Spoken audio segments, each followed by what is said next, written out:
क्या बात है। तो शादी करवाने के लिए क्या क्या ज़रूरी होता है? सबसे पहले तो दूल्हा और दुल्हन।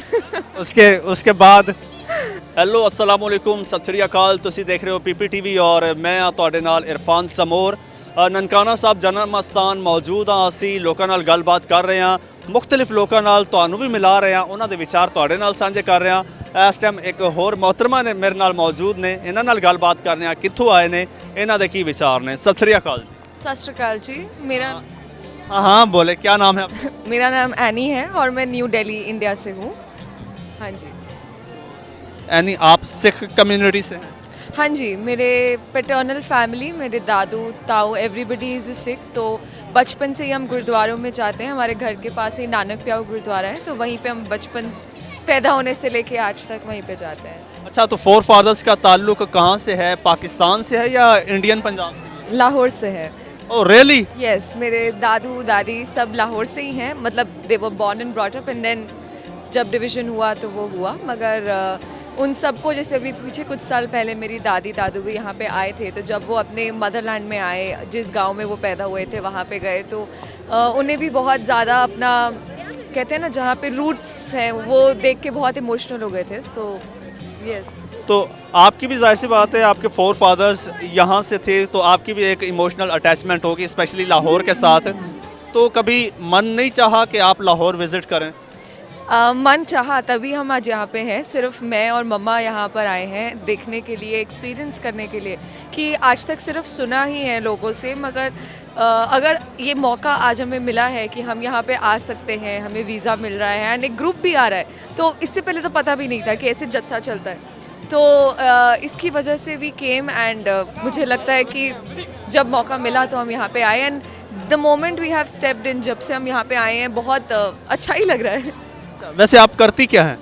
आई am a wedding planner by profession. मैं शादियाँ प्लान करवाती हूँ। शादियाँ करवाती हैं? यस। क्या बात है।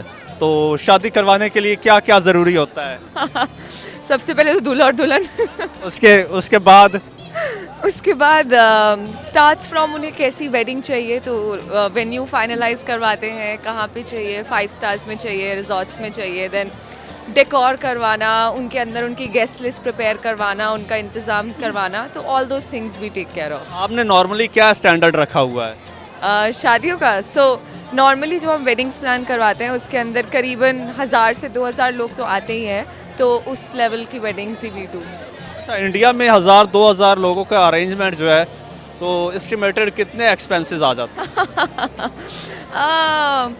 अच्छी खासी तभी। आप प्रोफेशनल है ना, तो हमारे जो व्यूअर्स हैं ना वो इंडियंस हैं। हाँ जी। तो पॉसिबल है कि वो आपके साथ कांटेक्ट करें, हमारे चैनल के थ्रू आपका प्रमोशन हो जाए।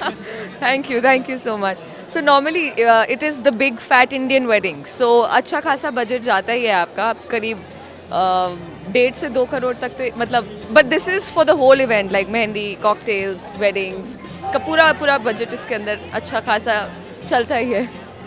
नहीं तो इससे छोटे स्केल की वेडिंग भी कर सकते हैं। अब I don't know your budget and. लाखों में नहीं हो सकता? हो सकता है। देखो, आई थिंक शादी तो 2 लोगों के बीच में ही है। आप उसके अंदर अगर इट्स ऑल अबाउट आप उसे कितना यूनिक बनाना चाहते हैं। कुछ लोग होते हैं जिन्हें सब चीज़ें बहुत ग्रैंड चाहिए होती हैं, अगर आपको उतनी ग्रैंड चाहिए तो वो है, नहीं तो आई थिंक एक लिमिटेड बजट के साथ भी आप, it's about the experience that you create, तो हो सकता है। अच्छा, ठीक हो गया। तो यहाँ के इंतजामात कैसे लगे? आप तो वेडिंग प्लानर हैं, ठीक, हर चीज़ को एक डेकोरेशन की नज़र से देखती हैं, तो ये गुरुद्वारे को जो डेकोर किया गया है, लाइटिंग वगैरह कैसी है? नहीं, जैसे हम लोगों ने कल रात को यहाँ पे कदम रखा था, so it was so beautiful. यहाँ पे मतलब फ्लावर्स की शेप में लाइटें लगी हुई हैं। इनफैक्ट नॉर्मल लड़ी के नीचे भी नीचे से ग्लासेस के साथ उसको यूनिकली डेकोरेट किया हुआ है, तो it is very beautiful. And जो कलर्स यूज़ किए हुए हैं, रेड्स एंड गोल्डन्स एंड ब्लूज, तो उनको देख के ना इट्स वेरी अलाइव, तो बहुत अच्छा लग रहा है। अच्छा, तो पाकिस्तानियों का ये डेकोर करने का, चीज़ों का स्टाइल और इंडियन स्टाइल गुरुद्वारों का सेम ही है? थोड़ा सा अलग है। मतलब जैसे पिछले महीने हम गोल्डन टेम्पल गए थे गुरुपूरब के लिए, तो वहाँ पे नॉर्मली वो लाइट्स के साथ साथ बहुत सारे फ्लावर्स भी इस्तेमाल करते हैं, तो थोड़ा बहुत फ़र्क है। But I think it's all about आप कितने दिल से किसी चीज़ को सजाते हैं, तो उसी से वो खुशी महसूस होती है। अच्छा, तो फर्स्ट टाइम आप पाकिस्तान आई हैं, ठीक, तो ये प्लान कैसे बना अचानक? क्योंकि इतनी आप बड़ी हो गई हैं, कभी पहले भी आ सकती थी लेकिन नहीं आई, अब अचानक प्लान कैसे बना? सो क्या मौका अब मिला? नहीं मौका नहीं, मुझे पता ही इस साल पता चला था। हम लोग एक बार नानक पे और गुरुद्वारे में बैठे हुए थे, तो उन्होंने एंड में कहा था कि जत्था जा रहा है पाकिस्तान। तो मैंने मम्मी को देखा, उन्होंने मुझे देखा, एंड हमने कहा चलो। एंड सिंस मम्मी ने लास्ट ईयर ही अमृत धारण किया था, तो उन्हें जो हमारे 5 तख्त है उन्हें था कि उन 5 तख्तों पे भी अपनी विजिट करना है, अपना मत्था टेकना है। एंड देन ऑफ कोर्स जो पहले गुरु हैं गुरु नानक देव जी, उनके जो बर्थ प्लेस है विच इज़ ननकाना साहब, तो उन्हें लगा इसके बाद पता नहीं कब मौका मिले, सो लेट्स डू इट।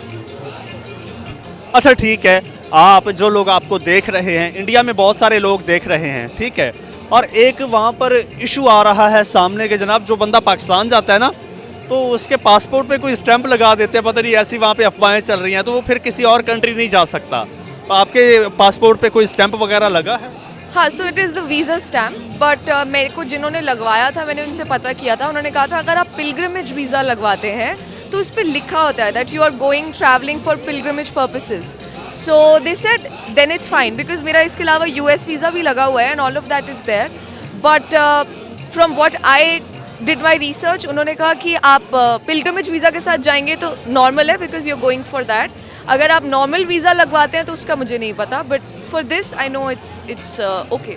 अच्छा, बहुत से लोग कहते हैं कि जनाब पाकिस्तान में बड़े सिक्योरिटी इश्यूज हैं और वहाँ पे जाएंगे पता नहीं क्या होगा, डरते हैं, तो उनको मैसेज दीजिए। इस वक्त आप पाकिस्तान में खड़ी हैं, new Delhi capital of India से आई हैं, यहाँ पर पाकिस्तान में खड़ी हैं। अब पहले ये बताइए उनको कि आपको यहाँ आकर कैसा लगा, ठीक, कैसा पाया, सिक्योरिटी के इंतजाम कैसे हैं, कितना सेफ आप महसूस कर रही हैं, या आप यहाँ पर लोग आपको हैरेस कर रहे हैं या थ्रेट कर रहे हैं, जो सारी सिचुएशन आपने यहाँ पे नोट की, ऑब्जर्व की, वो बताइए। हाँ जी, सो हम लोग कल ही मतलब वाघा बॉर्डर के थ्रू हम लोग यहाँ पे पहुँचे, and from the border itself सब लोगों ने बहुत ही वेलकम के साथ, सत श्री अकाल के साथ, स्माइल्स के साथ हमें वेलकम किया। एंड फिर उसके बाद जब हम गुरुद्वारे पहुँचे तो गुरुद्वारे के अंदर भी इनफैक्ट हमारा जो 65 बसेस हमारी आई थी उसके साथ देवर जो पुलिस की गाड़ियाँ थी, तो अबाउट ऐसे 100 गाड़ियों का कॉन्वॉय आया था so that we reach the gurudwara safely. And तब से लेके हमारे को जो रूम्स भी एलोकेट हुए हैं वहाँ पे भी जो कंसर्न पर्सन है they have been very helpful. अगर हमें कुछ नहीं मिल रहा, लाइक वाटर, लंगर कहाँ पे है, गद्दा, दिस दैट, तो they have been very supportive and they just always say कि आपको कुछ भी चाहिए हो तो आप प्लीज़ हमसे बेफिक्र मांगिए and we will always be there for you. तो they have always been there and very supportive for sure. बहुत खूबसूरत आपने बात की है। इसी के साथ मुझे इजाज़त दीजिए, अल्लाह ने के बाद।